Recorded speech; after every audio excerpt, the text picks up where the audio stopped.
Bismillahirrahmanirrahim. Assalamualaikum warahmatullahi wabarakatuh. Alhamdulillahilladzi hadana lihada wa ma kunna linahtadiya laula an hadana Allah. Ashhadu an la ilaha illallah wa ashhadu anna Muhammadan abduhu wa rasuluh. Allahumma salli wa sallim wa barik ala habibina wa syafi'ina wa zuhrina wa anta maulana Muhammad sallallahu alaihi wasallam wa ala alihi wa sahbihi haqqa qadrihi wa miqdarul azim. Allahumma la sahla illa ma ja'altahu sahla wa anta taj'alul hazna idza syi'ta sahla wa la hawla wa la quwwata illa billahil aliyyil azim. Amma ba'du. Alhamdulillah, syukur pada Allah Subhanahu wa taala dengan limpah dan kurnianya pada malam ini dapat bersama kita di surau Pok Sohok. Selawat dan salam atas junjungan Nabi sallallahu alaihi wasallam, ahli keluarga, para sahabat semuanya. Yang saya muliakan saudara saya, sahabat saya, Fadil Ustaz Nizam. Seterusnya jawatan kuasa surau Pok Sohok dan muslimin yang dimuliakan oleh Allah Subhanahu wa taala sekalian. Jadi insya-Allah pada malam ni kita sambung pengajian kitab kita. At-Tazkirah. At-Tazkirah ni nama kita. Ada orang tanya dah di surau Pok Sohok baca benda, kita kata At-Tazkirah. Oh, Tazkirah saja je kata gitu. Apa dak? Tazkirah tu nama kita. Untuk sinilah baik. Kalau tak silap ingat saya muka surat 5 tau. Ke bukan? Bicara umur yang kedua. Baik. Kata pengarang rahimahullahu ta'ala, wa nafa'ana bihi wa bi'ulumihi fid daraini amin ya rabbal alamin. Bicaraan umur yang kedua.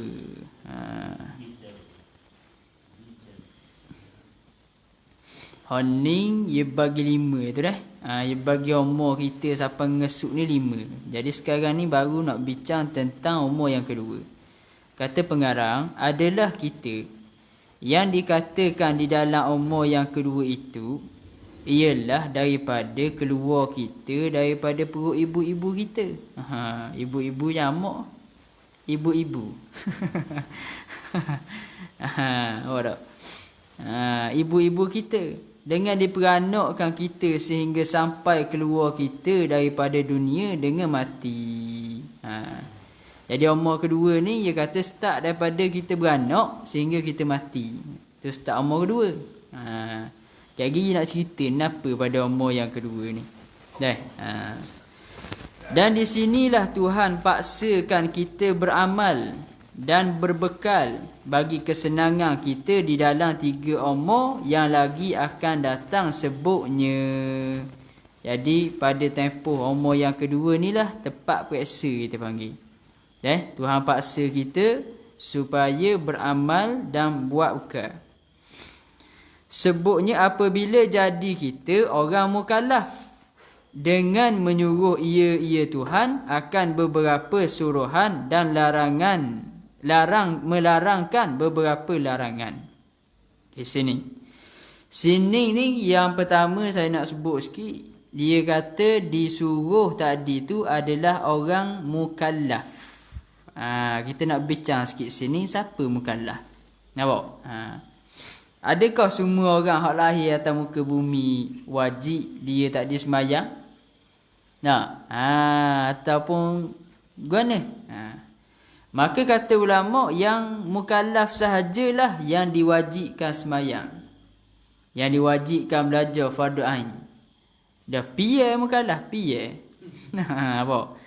Yang pertama dia tadi orang yang baligh. 1. Yang kedua dia orang yang berakal.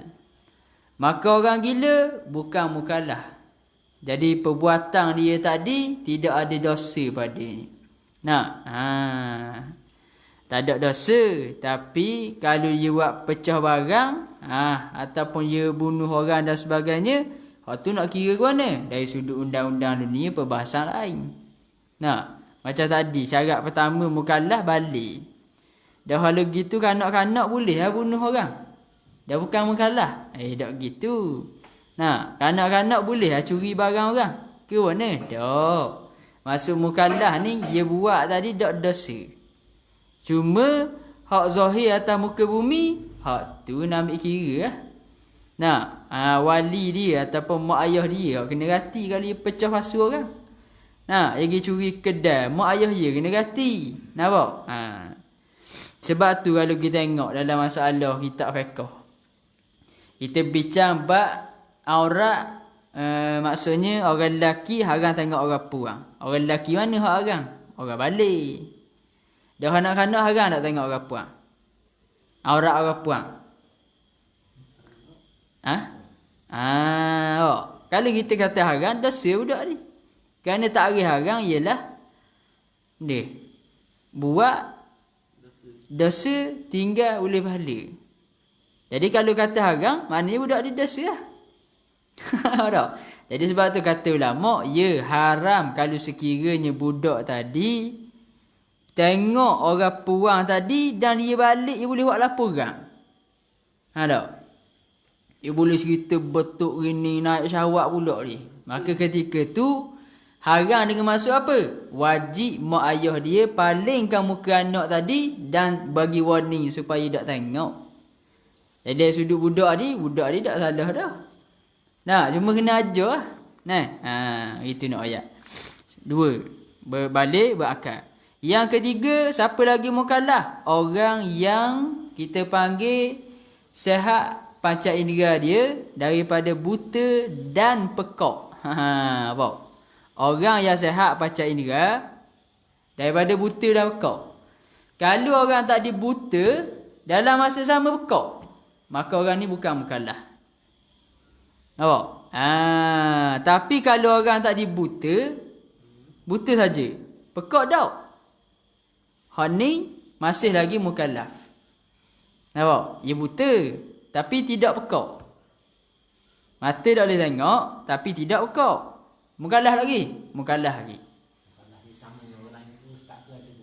Sama lah. Cuma kena tengok lah kadar hak tidak boleh apa semua tu. Hak tu isu lain pula lah. Cuma maknanya penisbahan dosa pahala kewajipan tu ada dah pada dia. Dan sebaliknya, kalau dia tadi pekak tapi tak buta, pekak aja. Nampak? Maka orang ni tetap dikira mukallaf. Hak tak mukallaf ni, dua-dua ni. Dia buta, dia pekak. Ni barulah tidak mukallaf. Jadi kalau orang tu buta dah pekak, dah sodok gaduh, kita terik dia mari sejai. Nampak tak? Dia nak mari. Nah, kenapa? Dia tertutup dua punca ilmu, dia panggil. Tertutup dua pintu ilmu. Sesat. Yang keempat, mukallaf ni orang panggil orang yang sampai dakwah. Sini nak terang sikit. Apa tak? Orang yang sampai dakwah bukan dengan maksud orang dalam sejid aja tau. Orang yang diutuskan Nabi pada zaman tersebut. Ataupun orang yang mukallaf ni orang yang utus Nabi dan masa orang panggil dia tidak jauh daripada para ulama. Nampak? Jadi kalau sekiranya gini, dia tadi duduk di zaman di antara Nabi Isa dengan Nabi Muhammad. Nabi Isa dengan Nabi Muhammad, ulama kata tikah 500 tahun. Lebih kurang lah, 500 tahun lebih.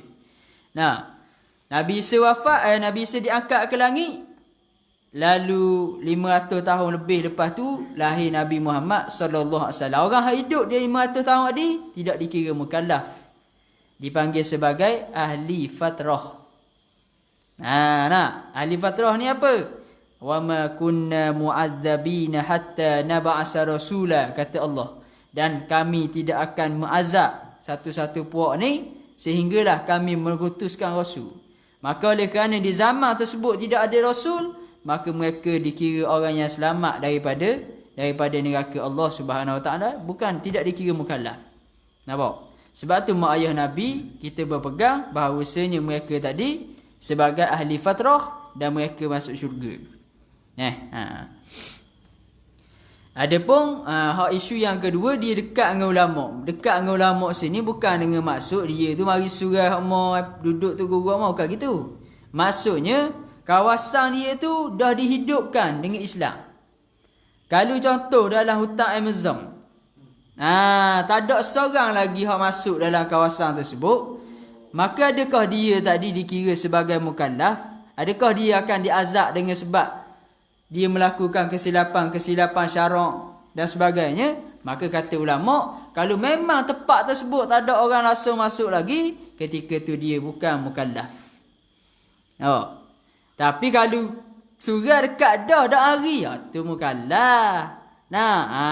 Tu mukallaf cuma malah. Tu mukallaf cuma malah. Tu. Nampak? Jadi kawasan kita, guru kita sebut, sekarang ni pun hutan Amazon pun para ulama dah masuk dah. Jadi tak ada alasan lah nak kata tempat tersebut dalam isu yang bukan mukallaf tadi. Gitu. Tu saya nak sebut. Jadi hak mana saya sebut pak tadi, dia tadi tetap dikira mukallaf. Maksudnya kalau dia tak belajar fardu ain dikira berdosa, kalau dia tak laksana tanggungjawab rumah tangga, nafkah dan sebagainya dikira berdosa, dan sebagainya hukum syarak yang lain lah. Gitu. Jadi hak ni nak kena tengok kenapa hak wajib atas dia, kenapa hak kena dia tembak lagi. Baik, sesat. Dan di sinilah boleh dikatakan seolah-olah tempat dicubakan siapakah daripada kita orang yang cerdik dan orang yang bodoh. Ya je gitu bodoh. Macam Buddha. Saya dulu ingat ke Buddha dia. Bila dengar ustaz baca bodoh punya. Bodoh. Tu. Masa ni lah kita akan test siapa hak cerdik, siapa hak bodoh. Kalau tak silap saya dalam kitab Penawar Bagi Hati lah, ada satu Syekh Abdul Qadir buat perumpamaan. Dia kata ada sekumpulan orang tu. Orang ni ia musafir. Lepas tu ia singgah ke satu tempat. Kalau tak silap saya penawar dah, saya cuba tengok lah kalau salah. Ia singgah ke satu tempat. Dia nak pergi kat lain ni, singgah R&R panggil. Lepas tu nya kawannya tak berbalik. Nak duduk situ. Maka kawan lain tu pergi meninggalkan dia gitu saja. Maka orang hak tadi tak berbalik tu lah orang yang bodoh dia panggil. Sebab apa? Sebab tertipu dengan dunia. Nampak tak? Dia berhenti dekat R&R, dia nak duduk situ. Dia tak berbalik dah. Ikut orang mah. Dia asyik seronok duduk situ. Padahal kita dunia ni singgah Jadi ada orang bila dia singgah dunia, dia nak duduk sini dah. Rasa nak pegang dunia dah. Tu ambuh. Batu ulama-ulama sebut, dunia ni jadikan jambatan akhirat. Dengan maksud dia, bukan kita tak boleh pakai dunia boleh. Kerana jambatan kena pakai. Cuma jangan kita pegang dunia tu dalam hati, jangan letak dalam hati. Maka kata ulama, jangan letak dunia dalam hati, tapi letak dalam tangan. Siapa masa kita nak ambil. Siapa masa benda tu mengganggu kita, kita lepas. Kita kalau sayang korang, simpan dalam hati, payah move on. Ya tak? Move on pasal ni tak? Mana payah orang panggil nak tinggalkan dia tadi. Kenapa? Dah menusuk kalbu. Kalau kita bobos sekadar diamond ni, kalau ada jodoh aku ada, tak ada sudah. Tu tak berat sangat nak lepas. Jadi gitu juga dengan dunia. Tu sikit. Baik, sambung. Dah habis kita panjang-panjang lebih. Dan sebelum daripada keluar kita daripada perut ibu kita itu, Tuhan menghimpunkan kejadian kita di dalam perut ibu kita 40 hari. Dengan hal nutfah, yakni setitik mani. Setitik mani. Dan kemudian daripada itu 40 hari pula dengan hal alaqah. Apa dia alaqah? Darah beku. Dan kemudian daripada itu 40 hari pula dengan hal mudrah, setokor. Tengok je. Setokar macam ni.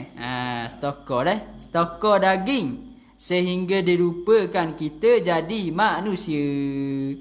Dan Ditiupkan roh dan disuruhkan malaikat dengan tulis rezeki kita sekian-sekian. Masa ni suruh tulis rezeki, bukan Tuhan baru tentu rezeki. Okay, sekejap kita main lagi tu masalah tu. Saya nak kasih sefaedah. Kalau tak silap ingat, Baba Ismail sepanjang dia ada sebut satu faedah lah daripada hadis yang Nabi SAW sebut ni daripada hadis kan. Cuma ni perkataan pengarang lah. Cuma maksud daripada hadis yang menyatakan kita ni 40 hari daripada nutfah, kemudian alaqah, kemudian mudghah dan seterusnya. Baik.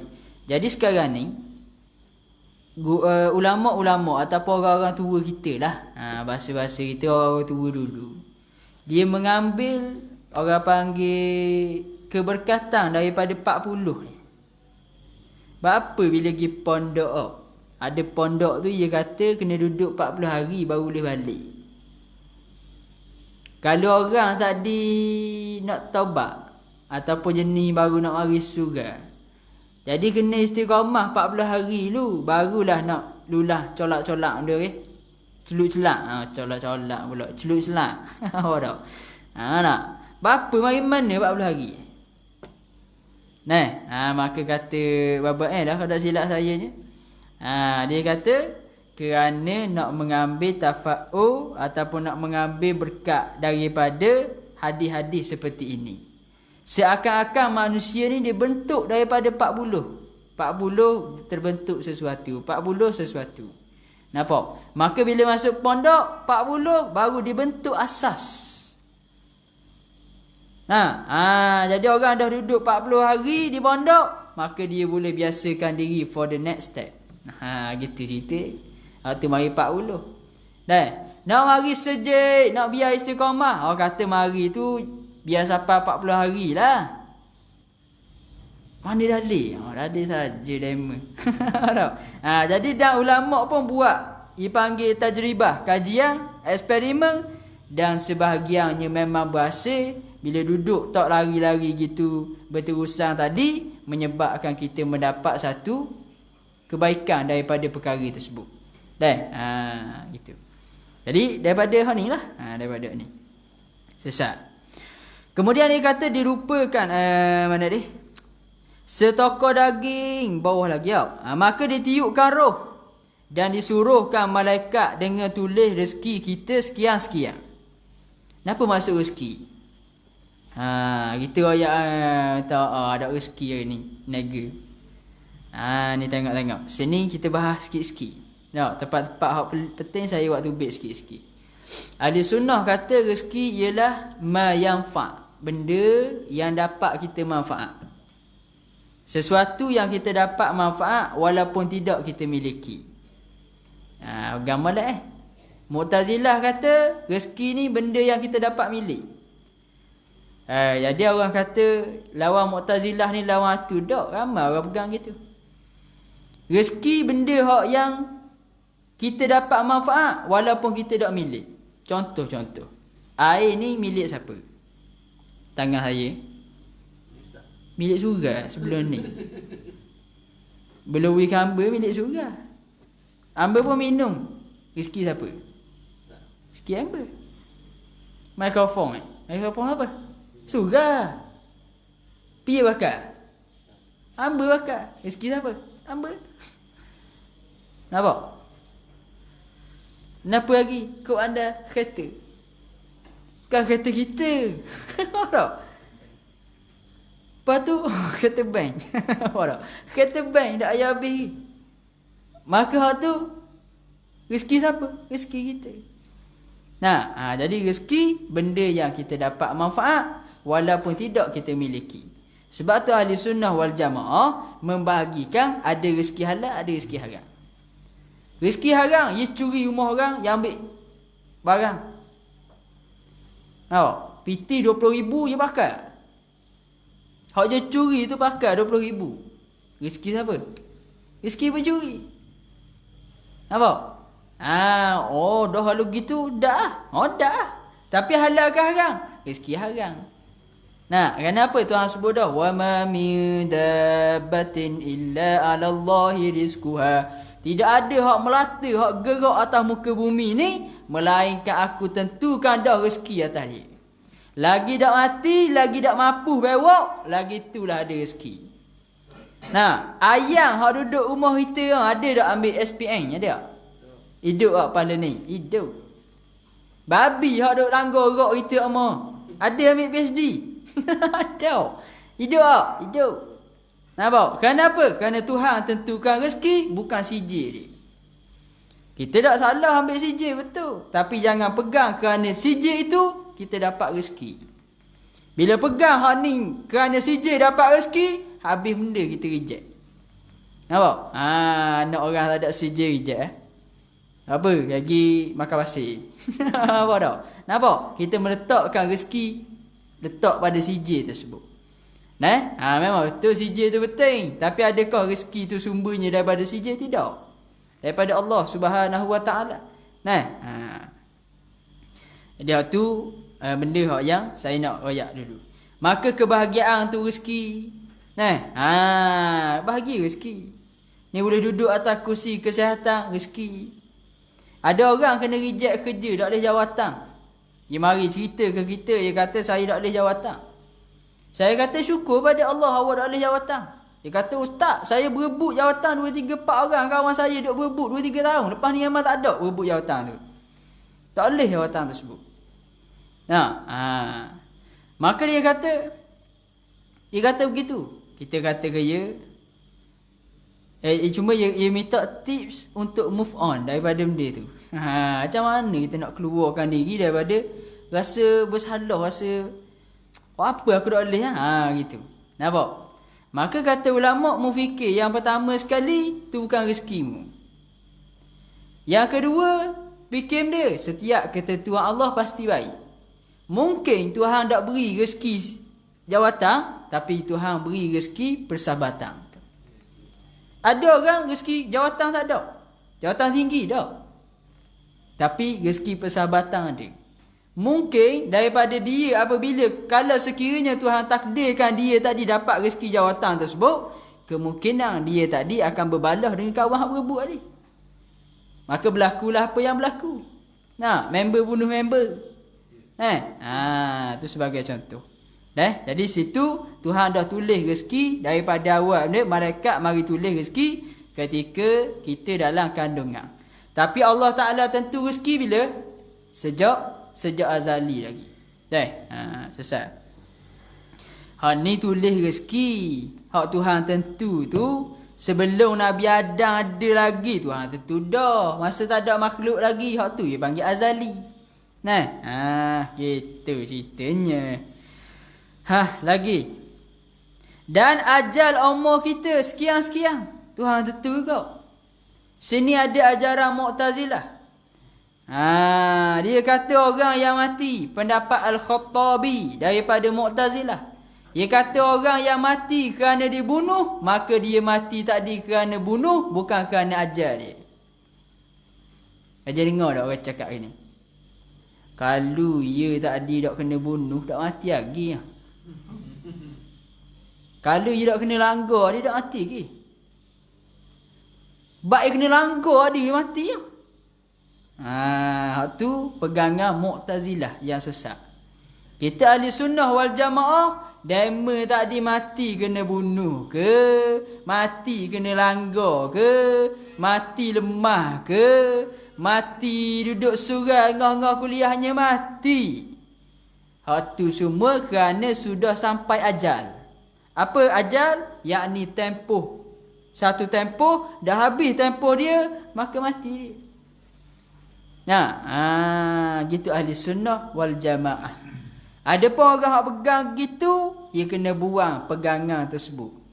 Kenapa Al-Khattabi daripada Mu'tazilah? Dia kata, nak bahas dalil tak ni? Panjang lah tau. Kerana dia bujah gini, saya sebut sikit tak main dalil kita skip dalil tu. Kerana dia kata gini, mati ni Allah Ta'ala buat. Kalau orang tu bunuh member ni, orang tak dibuat. Bukan Tuhan buat. Tu dia antara, panjang lagi lah hujahnya. Tu dia antara hujah yang disebut oleh Al-Khattabi daripada Mu'tazilah. Maka kita orang ahli sunnah wal jamaah belaka ni, orang mari surah sejid ni, dah usah cakap gitu lah. Bukan sekadar cakap, dah usah pegang dalam hati perut gitu. Nah, kalau dia tak mati kena bunuh baru ni kat terlemah tu, hidup lagi je. Nah, dak memang ajar dia dengan sebab kena bunuh dia mati. Tu pegangan ahli sunnah wal jamaah. Jadi Tuhan tentu ajar dia gitu. Itu dak tahu lagi esok-esok. Nampak? Kena bunuh sabit sah. Sabit. Bahasa kita sabit ya. Sabit je. Sabit ke kata. Nah. Lepas tu tak apalah, tak payah ulah. Panjanglah ulah bab semasa. Sampai masa mati.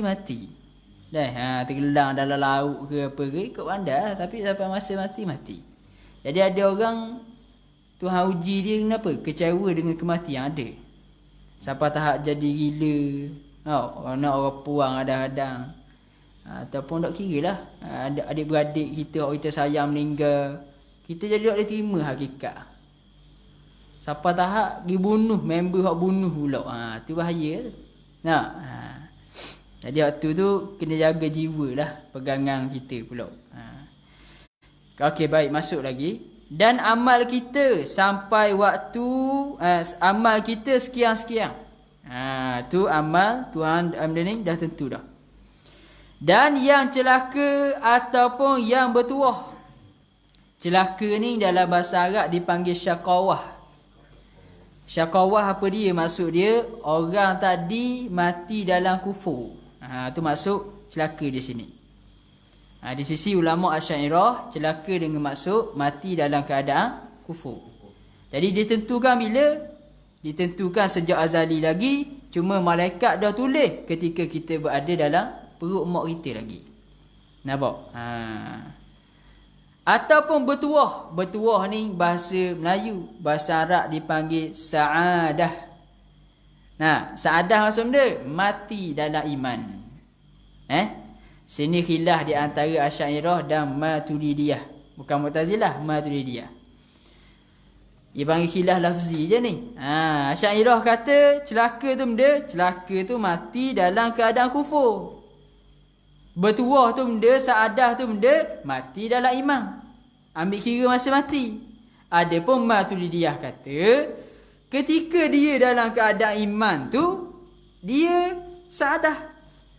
Lalu dia tadi bertukar kepada kufur, maka bertukarlah daripada sa'adah, daripada bertuah kepada celaka. Nampak? Jadi kalau seseorang tu, asalnya dia kafir. Ketika kafir tadi, syaqawah, celaka. Lalu sebelum daripada dia mati, dia masuk Islam, maka dia dapat sa'adah, bertukar. Ada pun Asy'ariyah kata benda. Asy'ariyah kata kalau dama mati Islam, dama dapat sa'adah walaupun sebelum tu kafir. Yang ambil kira dekat akhir tu. Khilaf lafzi tu. Mudah katanya duduk dalam keadaan Islam. Dah tentu bila tu? Tentu sejak azali. Cuma dah ditulis dalam perut kita. Dalam perut mak kita. Baik. Kemudian kita itu diamlah di dalam perut ibu, duduk dalam perut mak, hingga sampai waktu Tuhan kehendakkan mengeluar daripada perut itu kepada luarnya tubik luar lah. Jadi orang kita ni, kalau budak tadi tak boleh tubik lagi 9 bulan, Caesar tau. Jadi mengikut kajian, semakin lama duduk dalam perut, semakin cerdik budak.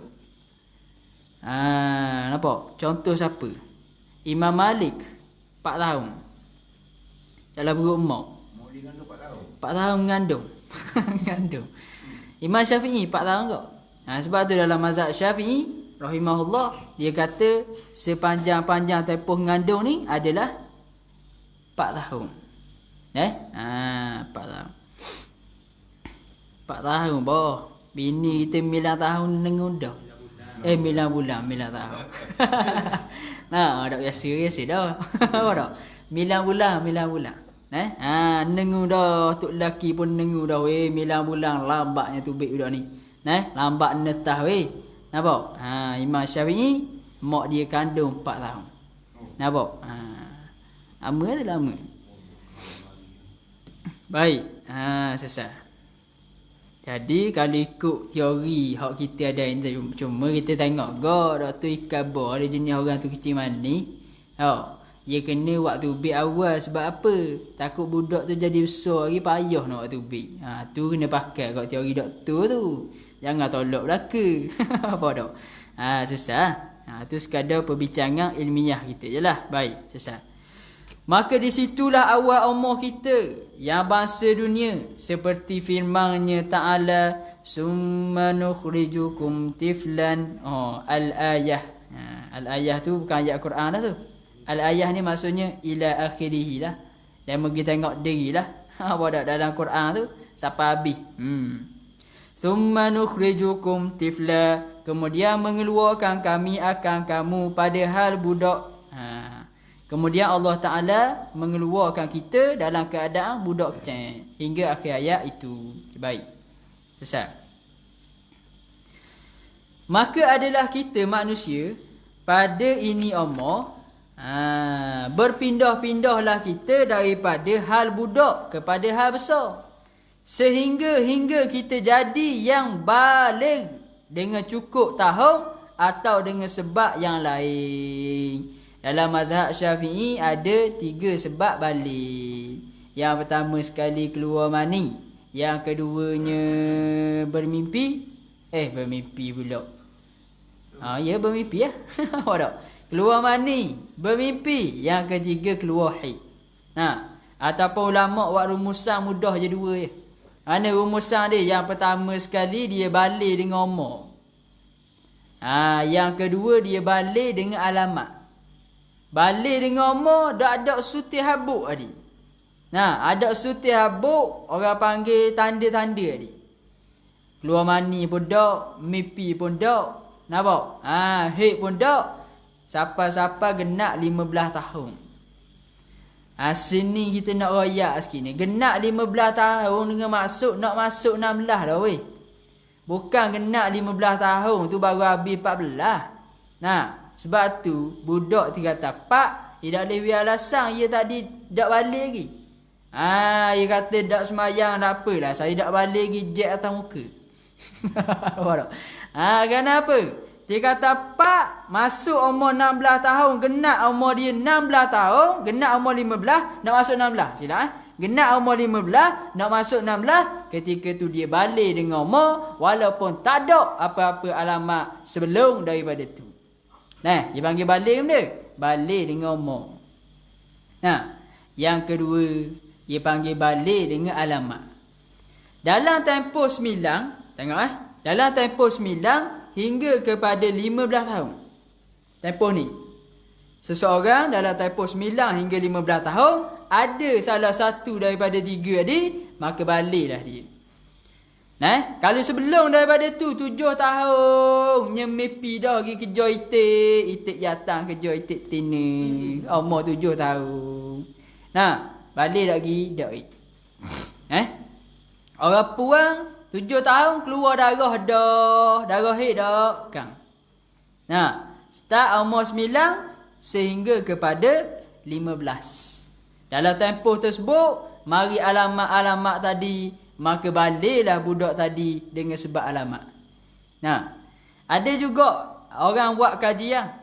Orang-orang yang buat kajian. Kan kita ni masing-masing ni ada tempoh. Minta maaf lah hamba sebut sini ramai lelaki ni. Kan ramai lelaki saja ni. Ulama ataupun orang tua-tua yang buat kajian. Kita balik umur berapa rolik kita giang. Giang nak nikah. Ya biasa balik tu mari dah. Paling senak tu mari dah belang-belang. Tapi hak jadi tak turun. Tu. Dia bergantung kadang-kadang kita boleh tengok melalui balik dia umur berapa. Jadi rolik budak umur 14, 15 ni tempoh dia mari gila paling benak umur 20 lebih sikit. 21 tu dia start gila lah masa tu. Jadi kalau ayah dak win nikah kau Ogos tiang. Nampak tak? Cuma hak tu mak ayah kena tengok. Tengok benda. Kalau dema tu duk larang-larang pergi cocoh anak orang, dema win nikah. Rasa awak kira kerahkan gitu nyanyi dema tu. Kalau dema ayah-ayah ni boleh larang, anak tadi boleh tahan. Boleh jaga maruah. Lock dulu kalau tak cukup iti. Tu. Tu sikit dah berkenaan dengan perkara tersebut. Sebab apa learning jadi berat ni? Sebab ada orang tua tak tahu benda tu. Orang tua tak tahu benda tu. Yang nak bila masuk umur 16, dia jadi start dah gila orang ni. Orang lelaki gila ke orang puan awal lagi lah biasanya. Dia akan jadi naik rang tengok orang lelaki. Siapa pula hal ni jenis tak ada muruah tak ada, maka ikut dang. Apa tak? Ikut dan nak. Tak dan sampai tahap gila babi lagi. Dia gila babi dah. Apa tak? Tu. Jadi mak ayah kena tengok sikit anak kita tu. Dalam bab ni. Okay, selesai. Tu. Kemudian berpindah daripada hal nama orang muda kepada jadi orang tua. Dewan Pemuda umur apa? 40 habis. Kena dah. Jadi pemuda ni syabab dipanggil ketika umur tu lah. 40. Bila naik atas lagi dipanggil syekh. Syekh bah. Orang tua. Petua. Petua pemuda petua. Boleh. Apa? Syekh. Mana syekh? Bukan panggil syekh orang lain tu. Takkan bermutua dah. Apa tak? Syekh dua makna. Yang pertama syekh dari sudut ilmu, iaitu 40 ke atas. Yang kedua syekh dengan maksud alim walaupun sikit walaupun umur masih muda. Tu. Berubahlah jadi tua. Demikianlah sehingga kepada kelakuan yang menghendaki Allah perlakukan di atas kita ini. Maka apabila diperanakkan kita lepas keluar daripada perut ibu itu berteriak dan berjerit-jerit kita. Pengarang. Berteriak, menangis dan berjerit-jerit kita dengan apa tu? Bunyian. Bunyian yang maklum duk nangis. Sebab tu kalau budak tu duk nangis pelik. Keluar duk nangis sama ada orang panggil ni lemah. Ataupun keajaiban lah. Macam cerita Nabi kita Muhammad sallallahu alaihi wasallam ketika lahir duk nangis. Duk nangis. Jadi pelik lah. Nampak? Cuma kalau anak-anak hak lain ni dak nangis, dak jadi nabi dah. Apa dak? Memang dak jadi nabi dah, jangan agak cumanya cuba tengok dari sudut faktor kesihatan lah. Sama ada sesak nafas ke apa. Okay, baik. Jadi budak nangis tu biasa. Dan interaksi budak kita dengan tangisan tau. Ada suara lain. Naik umur tua sikit tu beberapa bulan tu barulah dia start apa dak. Maka yang demikian itu ialah daripada sebab sepok. Sepok ni maksudnya tanpa syaitan laknatullah yang tidak selamat daripada perkara ini. Okey, baik, mula. Maka yang demikian itu, demikian mana ni? Demikian budak nangis adik. Kenapa? Kerana sepok syaitan laknatullah. Syaitan tapo dia. Pengarang kata Pengarang kata buat apa budak dia nangis gitu? Sebab syaitan tapo. Laknatullah ni doa untuk kalau kita jumpa syaitan. Nama syaitan kasut nama Nabi tersebut sallallahu alaihi wasallam. Nama syaitan sebut laknatullah. Nama Yahudi sebut laknatullah juga. Benda masuk laknatullah. Dilaknat oleh Allah. Dilaknat oleh Allah. Kenapa masuk laknat? Kita khabar orang sabar dah sabar masuk benda. Kena laknat mu ni. Kenapa masuk laknat? Apa? Maka ulama kata laknat dengan maksud lawan bagi rahmat. Alhamdulillah. Dan apa pula rahmat? Rahmat ni berterusan kebaikan. Dah laknatnya dijauhkan daripada kebaikan. Tu laknat. Nah. Kenapa? Jangan boleh zikir ni. Baik. Nampak? Jadi laknatullah maksudnya tak ada kebaikan kepada syaitan. Sebab tu dalam hadis-hadis mari kan, laknat Allah atas Allah, malaikat, laknat malaikat dan sekalian yang melaknat kepada perempuan yang mendahului suami contoh. Kita gitu. Pada faham maksud laknat. Woi, bila kena laknat tertutup pintu kebaikan. Tak ada kebaikan langsung. Ibarat kata hidup kita ni tak ada punca rezeki. Pintu rezeki tutup. Kena COVID-19 kurung dalam rumah. Nengung kita ada sumber. Maka gitu juga kalau kena laknat. Tak ada langsung kebaikan akan masuk kepada kita apabila dilaknat. Baru rasa seram. Sabar. Sabar lah. Marah mau sabar. Benda sabar. Sabar masuk imsak. Tahan diri. Aku tumbuk kan? Tahan diri daripada tumbuk. Tu sabar. Tambah semayang. Malah semayang, kita pun semayang. Kita tahan diri daripada tak semayang dengan cara kita semayang. Itu sabar. Bila kena musibah, rumah banjir, musim-musim banjir. Mari YB kata sabar belaka dah. Mu sabar. Rumah mu tinggi. Tak Benda maksud sabar. Sabar ni tahan diri mulutmu tu. Sabar jangan cakap gitu. Tahu dah susah relax. Itu sabar. Tahan diri daripada melakukan perkara yang dilarang oleh Allah. Jadi biar kita belajar tu, kita sebut sama comel dah tu. Cuma tahu suti-suti maksud apa. Tak apalah, slow-slow lah, bukan pandai lalu. Yang tidak selamat daripada perkara ini, tak ada orang yang selamat daripada kena sepak oleh syaitan ni. Tak ada orang yang selamat daripada kena sepak oleh syaitan, melainkan Nabi Isa dan ibunya Maryam alaihi wassalam.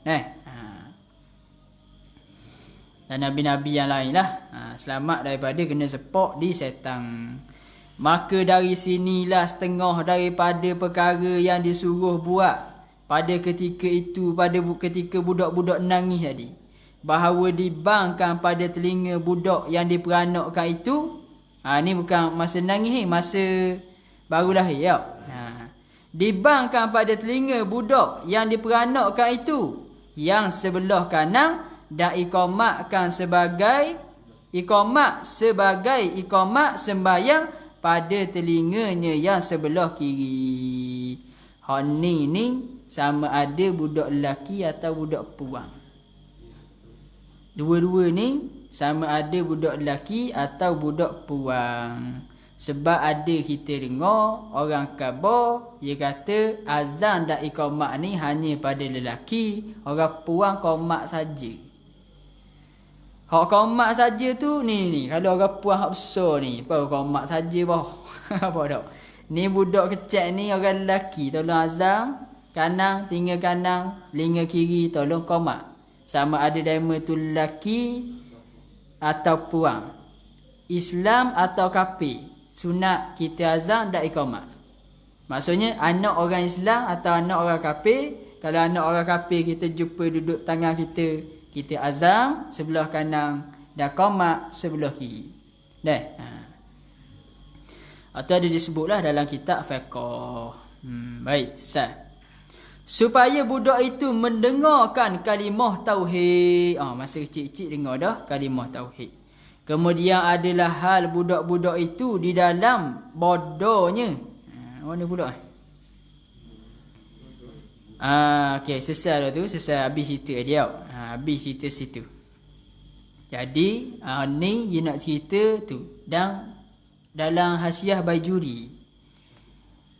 Ataupun kalau tuan-tuan nak tengok dalam kitab Melayu, kitab Idaman Penuntut.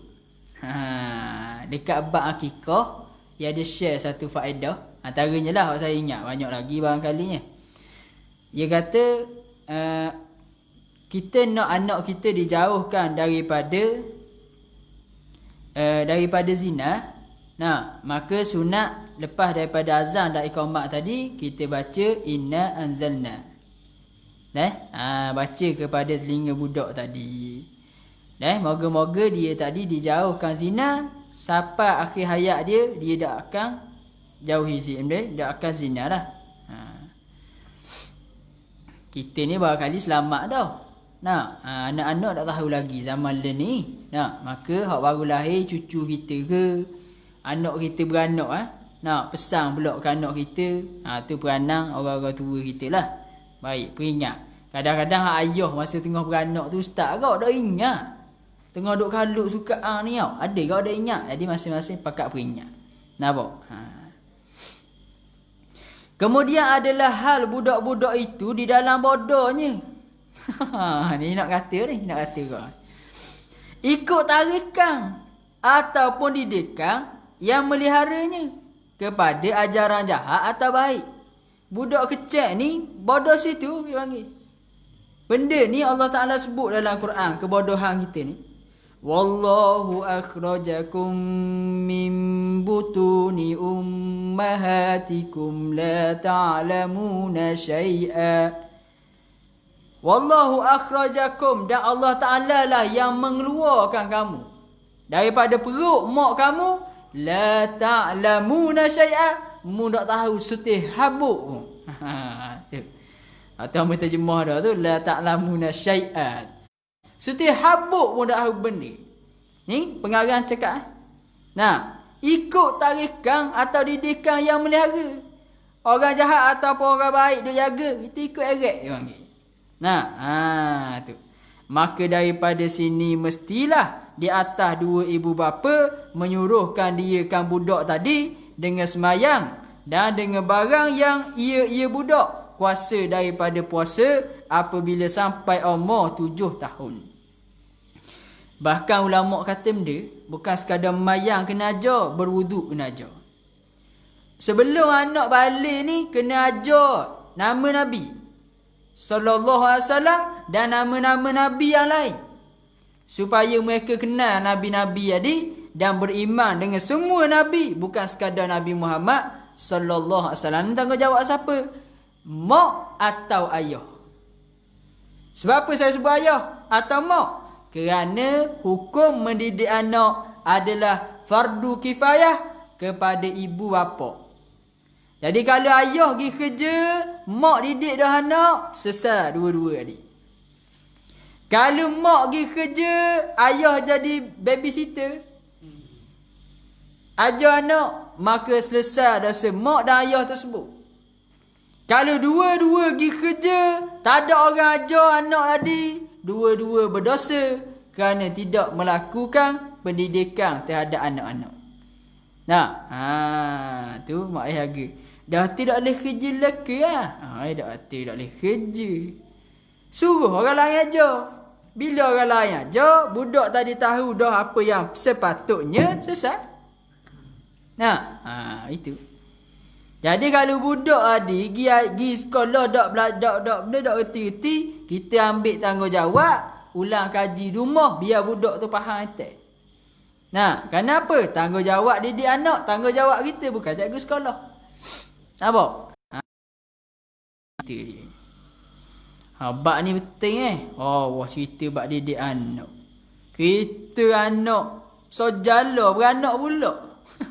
Ada kat cakap gitu barangkali. Jadi kalau cakap gitu demo tak kena barang. Kawan nak royak ngesah sungguh ti. Demo tak kena barang. Haninya mari ni. Bahagian didik anak ni bukan pada mak ayah je weh. Kalau mak ayah budak tu tak ada tu, naik atas wali dia atas lagi. Datuk dia kena didik. Tu tim sekali tu, satu tim didik anak. Mak ayah tak didik, tok dia, nek dia, nyang dia, tok ma dia apa, kena didik anak tersebut. Nampak? Ingat awak ndok, muka apa bewok itu. Bak didik. Saya tak reti, saya bukan ustaz. Bukan suruh ngajar usul tafsir. Faham tak? Royak cara semayang mudah-mudah. Nah, puasa mudah-mudah. Dan budak ketika umur 7 tahun, okey sini saya nak sebut. Dia kata tadi, puasa apabila sampai umur 7 tahun.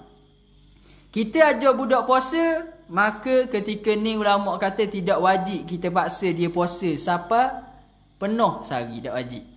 Sekadar cukup untuk dia kenal erti puasa apa. Nah, cara kita buat dah lah biasanya hak ni. Nak puasa separuh hari yang you. Jadi tambah dengan hari esok jadi sehari. Oh tak. Bagiannya lah. Jadi dia kira setiap hari tu separuh hari. Jadi dia puasa tahun tu 15 hari. Kok anda ya lah. Layang je lah. Cuma sini nak tengok benda. Ajar anak tu hukumnya wajib. Anak buat ke tak buat, tu isu nombor 2. Anak tak buat, kita tak dosa. Sebab tu orang kata kalau anak bunuh orang masa kecil, mak ayah dosa. Ataupun anak ni buat pecah pasu orang, curi masa kecil, mak ayah dosa. Kecek molek tu. Kena tengok dulu sikit. Nak khabar adakah semestinya mak ayah dosa? Tak. Kenapa? Kalau mak ayah dah didik anak tersebut dengan baik, tapi anak tersebut masih lagi buat perangai gitu, tak dosa dah mak ayah. Macam kita gini kok. Mu tok lelaki dayuh kok. Tak kata ke member. Apa pula? Tu, bini mu. Keluar rumah tak pakai tudung. Dayuh sungguh mu ni. Bini mu keluar rumah tak pakai tudung, mu dosa. Tak itu dia ke member. Member tu ustaz dah. Bukan ustaz biasa-biasa. Bapak supi. Tak? Bapak supi, bapak ulama fiqh. Apa salahnya kita sangka baik dengan kawan kita ni? Barangkali dia dah ajar bini dia supaya tutup aurat. Dosa tak ya dia? Ya ajar dah, tak dosa lah. Ada orang kata, bini buat dosa, tok lelaki tanggung. Tak ramak bini. Nasi dalam rumah pun kita kena bayar. Dosa mu buat aku nak tanggung. Lama. Buat berat gitu kau orang lelaki. Kalau kita dah ajar, kita dah tegur, baru dosa kita. Kalau kita tegur dah, nya nak buat, lepaslah kitanya. Tu. Ada orang je sebut-sebut dia kata kalau tok lelaki mu dalam kubur tu kena azab tu. Tengok ni, kubur ni kena azab. Apa? Bini dia lepas tok lelaki mati, tak tutup aurat lagi. Kena azab tok lelaki dalam kubur siangnya. Tak ya. Tanya dulu tok lelaki tak diajar tak belum tu. Dah ajar susah. Penat kita nak tegur orang sampai jadi baru lepas dosa. Member kita serumah duk tegur sama pergi mayang. Member tak lagi semayang. Dosa tak kita? Tak lah. Gitu cerita. Okay, baik. Demikianlah beberapa ajaran yang lain. Kena ajar juga ulama kata ni berwuduk. Lagi-lagi bersugi. Bersugi tu bila kita ajar budak-budak masa kecil kan kita biasa ajar dah masuk gigi tau. Niat lalu kerana perintah syarak boleh pahala. Bukan sebab nak beri gigi kuning je. Niat didik budak tadi gosok gigi dan sebagainya kerana syarak suruh boleh pahala mentah-mentah orang ni. Nampak? Gitu. Demikianlah beberapa ajaran dan dipukulkan kerana tinggalkan apabila sampai umurnya 10 tahun dan ditegahkan dia daripada berkawan-kawan dengan kawan-kawan yang jahat kerana dengan buku ini banyak benar punah orang-orang yang nampak nak jadi baik. Okey, kejap. Sebelum tu dia kata dan dipukulkan kerana tinggalkan apabila sampai umurnya 10 tahun. Saya nak sebut sikit syarat pukul dalam Islam. Syarat pukul isteri, syarat pukul anak-anak dalam Islam. Tak apa lewat sikit Syarat pukul isteri, syarat pukul anak-anak dalam Islam. Yang pertama sekali dipukul di tempat yang isi banyak orang pergi. Tempat yang tidak menyebabkan luka yang parah. Satu. Mana tak luka parah? Kepala kalau pukul luka parah. Walaupun sikit tapi parah. Satu. Yang kedua, bukan dengan alat yang menyebabkan luka. Nampak? Ambil ni terus cemeti. Katak budak tak mayang. Ada itu.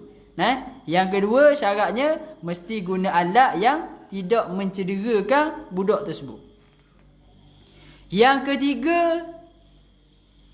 dengan sangkaan dia, apabila pukul, budak tadi berubah. Berubah jadi baik. Sangkaan dia lah, dia tak tahu lagi akan datang. Kalau budak tadi, kita katak pun tak jadi apa. Nah, tahu dah, budak ni kerakan. Katak pun tak jadi apa. Tak payah katak. Kena ambil cara yang lain. Imam Nawawi sebut. Selang dalam air. Kena ambil cara yang lain. Maka ni di antara syarat-syarat pukul isteri ataupun pukul anak yang dibolehkan. Yang keempat, suami nak pukul isteri mesti dengan izin wali. Gitu, yes, of course. Kerana apa? Kerana suami hanya memiliki budak. Tahu budak?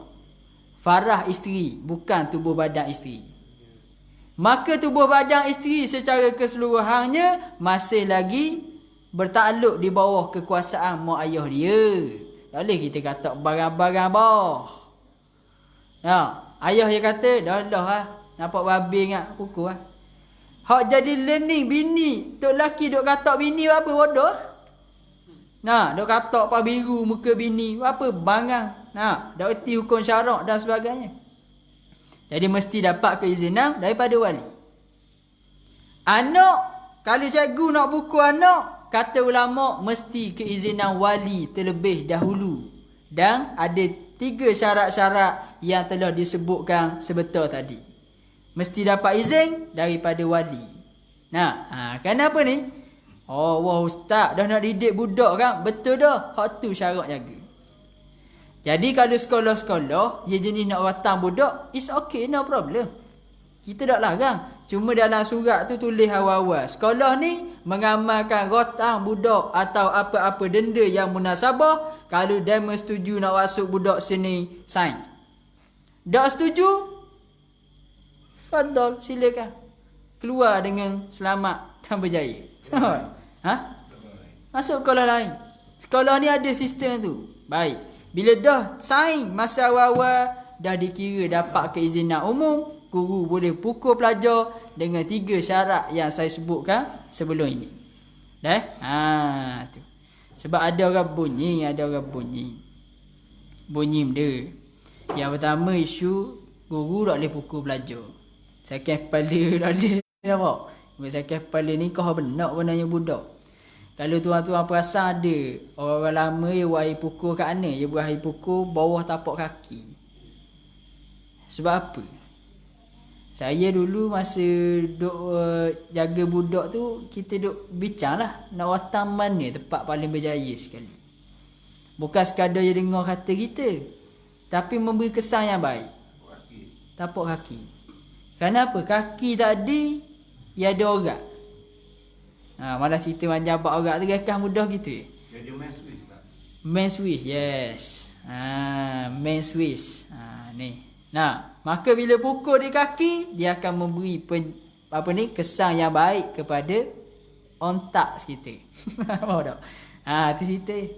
Kita duk rotang atas kepala kepuk-kepuk. Tak jadi mana budak tu bodoh situ. Bahkan menyakitkan dia dan membencikan hati dia. Tu. Ataupun cara yang kita biasa buat biasa kita buat, lepas kita buat ni seminggu lepas tu budak ikut kita je orang lain tau. Boleh tirai tu ustaz. Dengar kita. Hak ni tak payah katak-katak. Hak ni boleh buat ke orang rumah, boleh buat ke anak-anak rumah. Hari ni saya nak bagi percuma je. Dia mari tak khabar. Hak ni cak US yang mudah je. Saya dah ingat dah, saya sebut lagi sini. Kalau tuan-tuan buat, saya tak ada janji banyak. Sebab Allah Ta'ala belakang kesang. Cuma jalan ikhtiar usaha kita. Budak-budaknya mari salam kita. Ya tiap pagi salam. Nah, ya salam pegang tangan kanan. Maksudnya tangan kanan kita pegang tangan je. Tangan kiri duduk saja kita. Letak atas hubung-hubung je. Terai tuan-tuan. Tak jadi sehari, buat 2 hari. Tak jadi 2 hari, 3 hari. Tak jadi 3 hari, seminggu. Berterusan. Siapa jadi, boleh buat ke bini. Siapa-siapa terai buat ke bini, boleh nikah 2, mari jumpa saya. Saya nak cerita ke orang lain pula. Mari sini kita mari cerita ni. Sebabnya tak ada orang puang lah. Tak? Ada? Oh ada. Oh dia tak ada bunyi ya. Lepas tu malam ni buat lalu ketuk lelaki. Awak dak badidah. Jadi ni setakat amalan yang saya ambil dengan almarhum Allahumma salli ala Muhammad. Dr. Ubik ni. Dia guru kita ni bekas ketua Dewan Ulama Negeri Sembilan. Baru meninggal, baru dah baru dia 3-4 tahun ni meninggal umur muda. 40 lebih. Ustaz Abah Khairi ayuh. Ustaz Abah Khairi rahimahullah. Dia share ke saya buat. Tak cakap banyak ah. Saya buat, saya tengok orang lain duk, wah, asal seorang. Ngamuk-ngamuk. Kita tengok. Bukan hebat. Belum ni kita gitu kok. Watang gila babi khepuk randai. Nampak? Tu. Jadi bila kita buat mari salam ustaz. Salam Allahumma salli ala Muhammad. Dua tangan ni hubung-hubung Allahumma salli ala Muhammad. Tok ni kat hubung ni. Dak. Ada power dia power of hand apa? Awak dak erti kau bahasa Inggeris. Letak Allahumma salli ala Muhammad. Mari tiap-tiap hari buat kita semua. Insya-Allah budak tadi bergerak dengan arahan kita insya-Allah.